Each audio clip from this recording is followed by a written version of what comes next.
सामान्य कमिछि वर्षा किंतु सहररु विच्छिन्न हो जाइछि गाँ ए गाँ आज्ञा आमे कहबु सहरर सदर महकुमा बा सहर महकुमा ठारू मात्र 8-10 किलोमीटर दूर अवस्थित गाँ आ निहती भाव कैमेरा पर्सन को भिजुआल देखिए जे असराए वर्षा पर जितेबाला वर्षा टिके कमिछि गाँ सहर ठारू पूरा विच्छिन्न जदि कहबा ना स्वास्थ्य सेवार कौन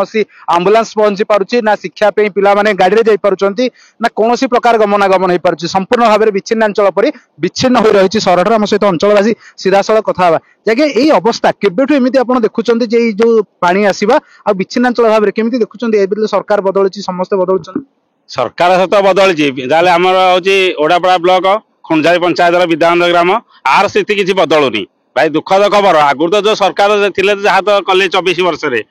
नूतन सरकार आम अवगत करेनु एवं करेमु जहाँकि आमर स्वास्थ्य सेवा संपूर्ण ठप हो जाए शिक्षा भी आम छोट गाँव में स्कूल ना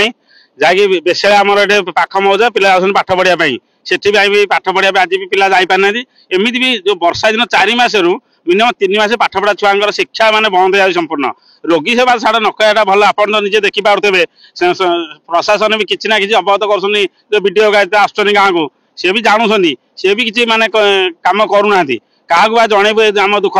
ना सरपंच ना समिति सभ्य ना ब्लॉक चेयरमैन ना वीडियो ना कलेक्टर क्या जनइबू एमएलए तो दिन पाद पकेयार ना जीवन में आगुरी से शासक बीजेडी रे विरोधी दलर एवं से भी शासक दल भी एमएलए अच्छा सीमाराणी नायक सी भी विषय में बहुत अवगत कराई आगुरी तथा सी कर्णगोचर करना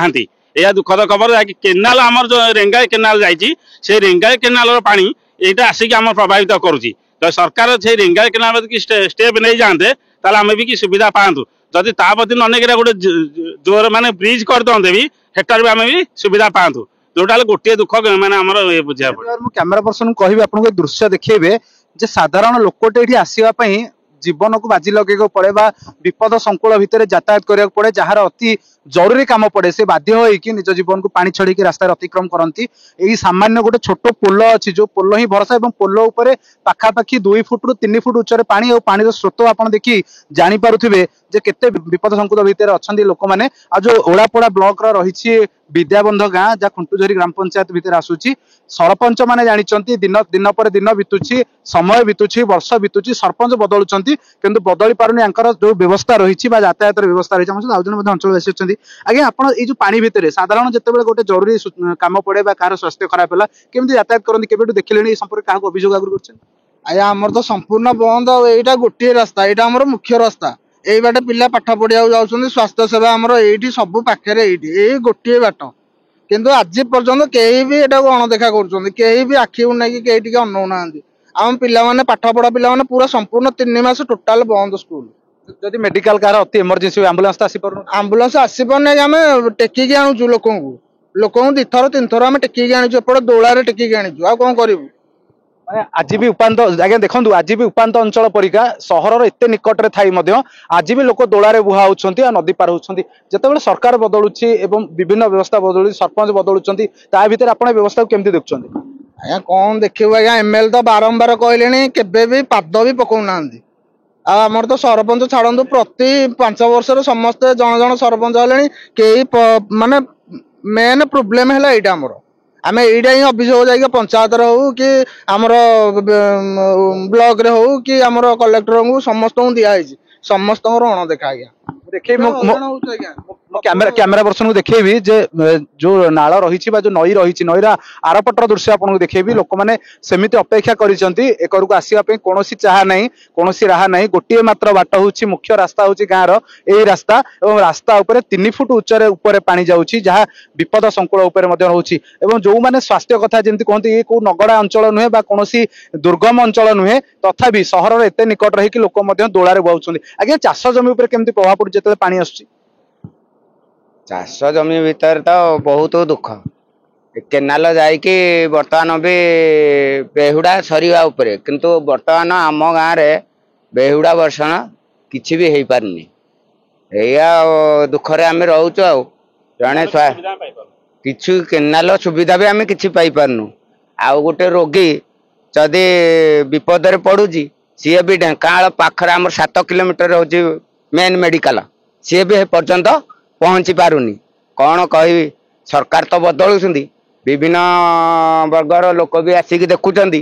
ଏହାର ପଦକ୍ଷେପ ବି କିଛି ନେଇ ପାରୁନାହାନ୍ତି। ବରଂ ଆଉ କଣ କହିବି, ଏଇ ତ ଦୁଃଖ ଆପଣ ଦେଖୁଛନ୍ତି ଆଉ। ନିହାତି ଭାବରେ ସମୟ ବଦଳୁଛି, ଆସନ ବଦଳୁଛି, ହେଲେ ବଦଳି ପାରୁନି ଯାତାୟାତ କରିବାର ବ୍ୟବସ୍ଥା। ଆଜ୍ଞା, ଆପଣ ଜଣେ ଯୁବକ ହିସାବରେ ବିକାଶ ଦେଖୁଛନ୍ତି, ସବୁଆଡେ ବିକାଶର କଥା ଉଠିଛି, ସବୁଆଡେ ଡେଭଲପମେଣ୍ଟ ହଉଛି, କିନ୍ତୁ ଆପଣ ଆଜିକା ଜେନେରେସନରେ ଆପଣଙ୍କ ଗାଁକୁ ଯିବା ଆସିବା କରିବାର ବାଟ ଠପ ହେଇଯାଇଛି, ବର୍ଷା ଅସରରେ ବାଟ ବନ୍ଦ। କେମିତି ଦେଖୁଛନ୍ତି ଏ ଘଟଣାକୁ? ଏଇ ସମ୍ପର୍କରେ କାହାକୁ କେବେ ଅଭିଯୋଗ କରିଛନ୍ତି? ବହୁତ ଥର ତ ଅଭିଯୋଗ ହେଇଛି। ତାପରେ ବି ଏହି ବାଟକୁ ନେଇକି 3-4ଟି ଗାଁ ଅତିକ୍ରମ କରି ଏ କାମକୁ ଯାଉଛନ୍ତି।